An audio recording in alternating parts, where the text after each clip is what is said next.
Marahil sa mga pangyayaring naganap, dito na naman natin napatunayan na ang ginagawa ng mga matatanda ay talagang pwede pong gayahin ng mga bata. Kaya siguro unang-una, no, Aling Marie Chris, maging totoo po tayo sa ating sarili, maging maayos po sana ang pag-explika sa mga bata kung bakit ganito ang ating relasyon. Kasi nga po, kanina pa lang nung kinakausap po nung ang inyong anak, nagulat na po ako na yung sinasabi niya po na tatay ay yung po palang pangatlong kinakasama niyo. At tinuturing niyang tatay yun. Mahirap po sa isang bata na alam niyo, kumisa ng mga bata, madadali po silang gumawa ng paraan para sila ay makapag-adjust. Gumagawa po sila ng tinatawag nating mga imaginary na kaibigan, imaginary na istorya, para sa ganun, sila, may kakayahan sila para hindi sila mahirapan na makapag-cope sa mga pangyayari sa buhay. Kasi kung ang mangyayari, palagi silang tinutukso, palagi silang sinasabi na ganito sila, ganito ano, yung bata, gagawa na lang siya ng paraan na, ay hindi, may tatay ako. Si Tatay Edgar, mabait yun. Ay, hindi, yung kuya ko, hindi lang namin nadadalaw, pero tumutulong yun. Ay, yung nanay ko, hindi ako sinasaktan, pero sinasaktan ako talaga. Para sa ganun sasabihin, walang problema. Kaya sana po maintindihan nyo na dapat maging responsable tayo dahil pag hindi po tayo responsable dun sa mga aksyon natin, kawawa po dito ang mga bata. Sabi nga ni attorney, bata na naman po ang problema natin dito. Sila palagi yung napapagdiskitahan natin. Din lang po.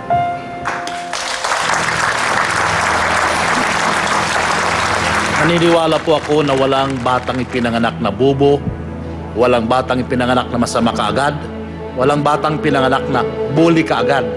Depende na yon sa mga magulang. Paghubog sa mga anak upang sila ay maging mabait. Kung doon sa paaralan ay mayroon tinatawag na libro, textbook. Pero sa bahay mayroon ng libro na ginagawa ang magulang. Dahil ang libro ng buhay ng mga anak ay kopya lamang na libro na ginawa ng buhay ng kanyang mga magulang. So kung masama na ang pagpalaki ng mga bata, itong libro ng buhay na dinadala nila doon sa paaralan ay hindi nagiging maganda ang takbo ng buhay nila. Nagiging bole, nagiging malaiti ng isang bata dahil nakita na umpisahan na nila yon sa kanilang pamamahay at sa pamilya. Ang buhay ng isang bata ay hindi pwede na ma-rewind katulad ng isang pelikula. Ha? At ang bata ay hindi na pwedeng bumalik sa sinapupunan. Ngunit pwede pa siyang magbago. Pwede pa siyang maturuan. At nakasalalay ang pagtuturo ng bata katulad ni Ophelia sa iyong kamay, ina. At lahat kayo dito, nasa puti, nasa pula, kayo'y lahat mga ina. Dapat magsuportahan. Dapat hindi mag-aaway ang mga inang ito. At nakasalalay ngayon ang buhay ng mga bata niyo sa inyong pagkakasundo. Salamat po.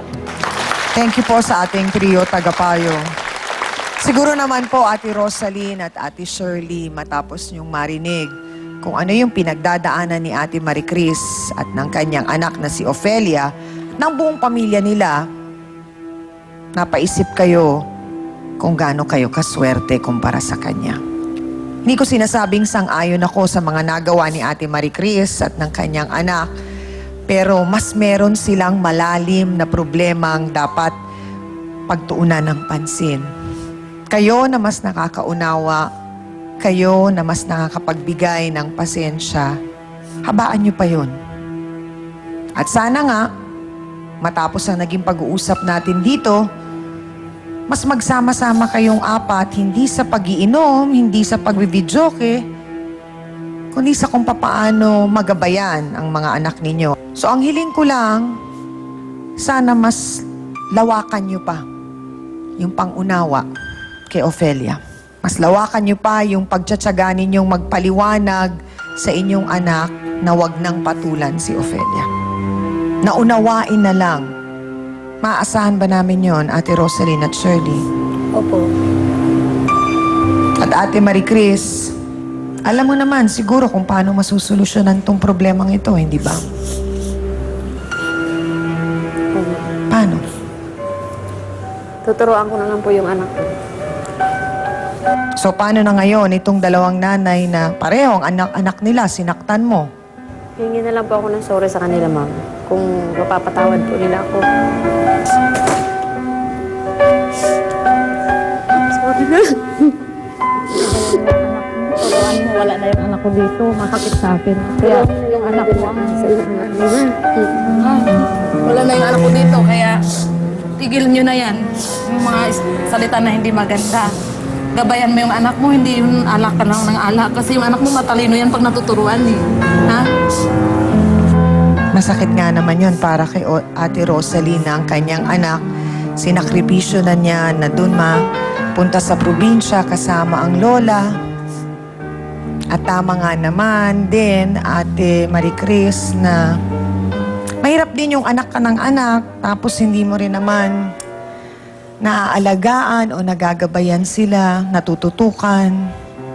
At wala na rin po sana kaming maririnig na tatawagin si Maldita o Demonita. Wala na pong ganon o pango. Pagsabihan din po ninyo ang mga bata. Kasi nasasaktan din naman po si at kayong mga nanay ang dapat unang nagsasabi noon sa mga bata dun sa lugar ninyo. Tulungan natin si Ate Maricris. So sana kahit paano ay nakatulong kami sa iyo, Ate Maricris, at gagawa natin ng paraan na makadalaw siya sa kanyang kapatid nang magkausap sila. At kung kailangan mo pa ng tulong para sa pagpapaliwanag sa iyong mga anak, pwede kang lumapit at makipag-usap kay Dr. Camille at mabibigyan kayo ng counseling. So maraming salamat sa pagtitiwalang binigay ninyo sa amin. Amin na po tayo mga kapatid. Sabi nga nila, ang tahanan ang unang paaralan ng mga bata.